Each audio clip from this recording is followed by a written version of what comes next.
Hi there, my name's Chris Kilby. I'm a pastor in a pergola, and here is today's bite-sized Bible from 1 Timothy 4, verse 4. And I want to talk to you today about a good God and his good gifts. You know, a friend once said to me, why would I want to be a Christian? Why would I want to be a Christian? God is just harsh. Well, can I just say to you, that is not the God of the Bible. Let me read to you verse 4 from 1 Timothy 4. For everything God created is good, and nothing is to be rejected if it's received with thanksgiving. Nothing's to be rejected if it's received with thanksgiving. Just want to remind you that there were false teachers in the church in Ephesus, and Paul was writing to Timothy to try and help him bring truth in the midst of error.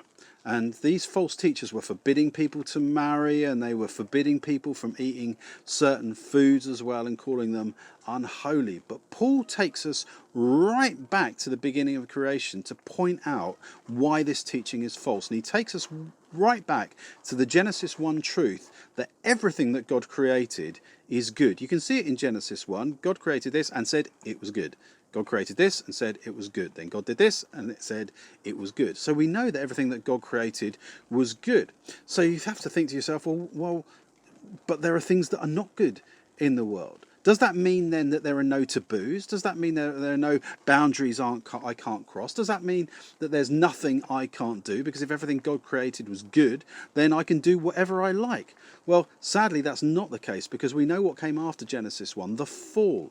And so the things that God created as good have now been tainted and broken and fallen by human rebellion and by human sin. Let's take sex as an example. God created it and it was good. Adam and Eve were naked in the garden and they felt no shame. And yet after the fall, they noticed their nakedness and shame came upon them. And from that moment on, the fall has affected everything. Everything. And so everything God created is good.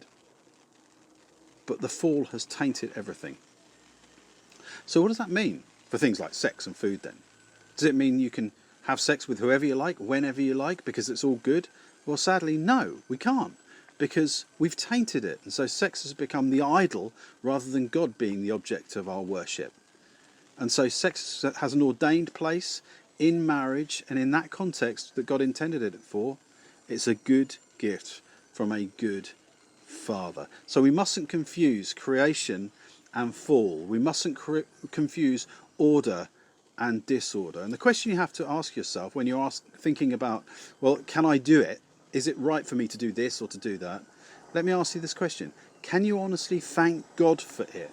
Can you receive it with thanksgiving? If you can honestly thank God for it, then receive it with thanksgiving and enjoy it, because it's a good gift from a good Father. My name's Chris Kilby. I'm a pastor in a pergola, and that was today's bite-sized Bible from 1 Timothy chapter 4, verse 4. And I shall see you next time.